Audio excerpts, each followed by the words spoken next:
नमस्कार दोस्तों, मैं सिद्धि आपका स्वागत करती हूँ न्यूज़ 47 में। और आज मैं फिर से आ गई एक नई वीडियो के साथ जमी हुई कहानी।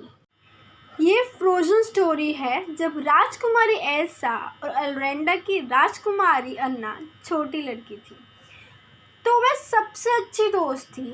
एक मात्र ऐसे लोगों में से थी जो एल्सा के रहस्य को जानती थी। एल्सा के पास बर्फी बर्ड्स बनाने की शक्ति थी। एक रात एल्सा ने एक खाली बैलून को बर्फ से भर दिया ताकि बहनें एक साथ खेल सके। जैसे ही वे खेल रहे थे, एल्सा ने नियंत्रण खो दिया और उन्हें गलती से अन्ना के बर्फीले जादू विस्फोटक के मारा। अन्ना बुरी तरह घायल हो गई। उसके माता पिता मदद के लिए प्राचीन पर्वतोली के पास गए। एक बुद्धिमान पुराने टोल ने उन्हें बताया कि अन्ना को बचाया जा सकता है। वह भाग्यशील थी। उसके सर पर चोट लगी है, दिल पर नहीं। जैसे जैसे साल बीतता गया, अन्ना उस रात को भूलती गई। एल्सा के उपहार को बाकी सभी से गुप्त रखने के लिए उनके माता पिता ने महल की दीवारों में घेर लिया और किसी को भी अंदर नहीं जाने दिया। लेकिन जब भी एल्सा के मन में प्रबल भावनाएं थी, जादू बिखरा दिया। एल्सा अपनी बहन को फिर से चोट नहीं पहुंचा जा सकती थी, इसलिए उसने एना के साथ खेलना बंद कर दिया। इसने एना को बहुत अकेला कर दिया। अपने माता पिता के तूफान समुद्र में खो जाने के बाद भी बहनों के साथ समय नहीं बिताया। कुछ सालों बाद एल्सा के लिए अरेंडर की रानी बनने का समय आ गया था। उस दिन के लिए महल के द्वार खोल दिए गए थे। राज्याभिषेक समारोह में सैकड़ों लोग शामिल हुए। एल्सा ने अपने भविष्य और शक्तियों को छुपाने के लिए एक कड़ी मेहनत की। पार्टी में अन्ना के दृश्य दीपों के सुंदर राजकुमार हंस के साथ नृत्य किया। उसने उसका दिल बहला दिया। ऐसा लग रहा था कि उसने सब कुछ एक जैसा है। इसलिए उन्होंने शादी करने का फैसला किया। एल्सा ने सोचा कि अगर सगाई एक बुरा विचार है। एना को विश्वास नहीं हुआ था और वह बहस करने लगी। एल्सा के नियंत्रण खोना शुरू हो दिया और जैसे ही वह चिल्लाई, उसके हाथ से बर्फ निकल गई। हर कोई हैरत से एल्सा को देखने लगा। अब सभी एल्रेंडा एल्सा के रहस्य को जान गए थे। वह घबरा गई और पहाड़ों की ओर भाग गई। राजकुमारी अरोरा की कहानी भी पढ़े। अन्ना को भयानक लगा।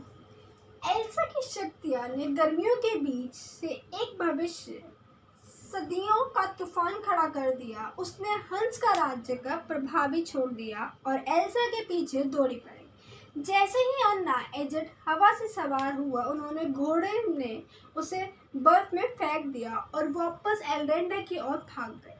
सौभाग्य है वह किस्टोफ नाम एक बर्फ हॉकस्टर और उसका हिरन सेवन से मिली।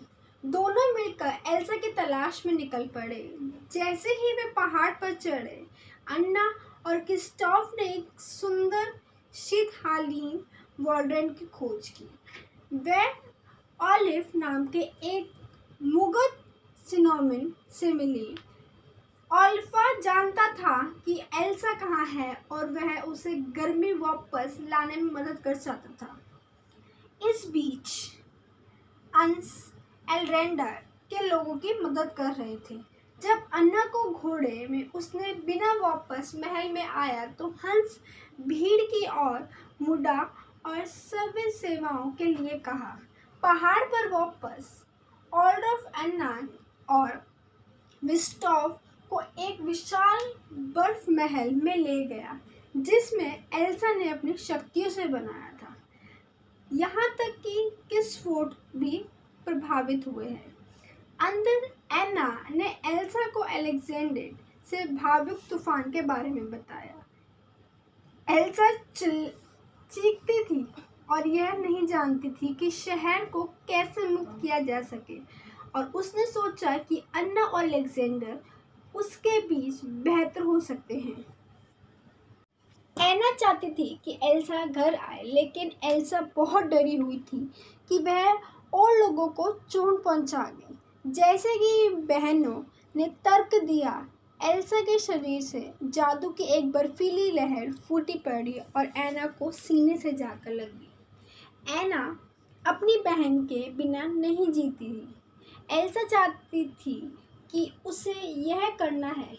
उसने अन्ना के और अपने दोस्तों को महल के बाहर निकालने के लिए एक विशाल स्नोमैन बनाने के लिए अपना जादू को इस्तेमाल किया। दोस्त सुरक्षित नीचे उतर गए। वह सिनेमा से बच गए थे, लेकिन एना चिंतित थी क्योंकि उसके बाल बर्फीले सफ़ेद हो गए थे। क्रिस्टोफ ने अन्ना को टॉयलेट में लाद दिया। एक टोल ने उसे बताया कि जब तक एला का जादू उतर नहीं जाता, अन्ना स्थिर हो जाएगी। केवल सच्चे प्रेम का कार्य ही जमा हुआ हृदय को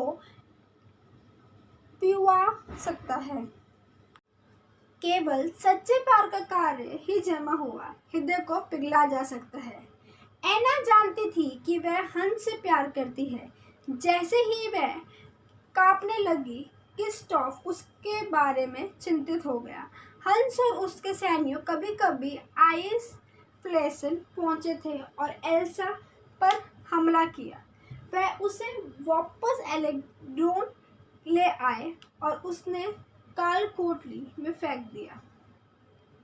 जब एना एल्रेंडा में आ गया, वह अपने एक चुबन के साथ को बचने के लिए हंस पूछने जाने पर उन्होंने इनकार कर दिया के रूप में वह केवल उसका प्यार सा नाटक कर रही थी।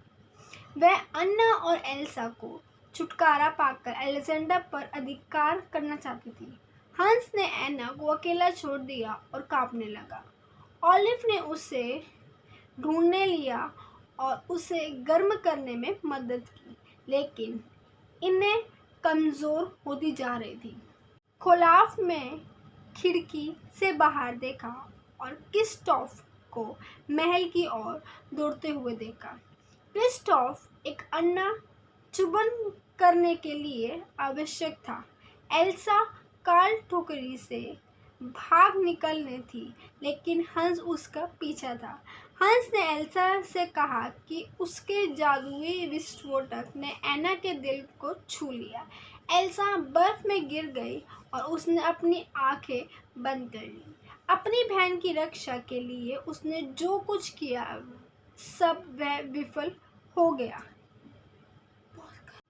एना क्रिस्टोफ की ओर तेजी से गई, लेकिन जब उसने देखा कि हंस ने अपनी तलवार खींच ली है, तो वह खुद को बचाने के लिए भागे अपनी बहन को सामने कूद पड़ी।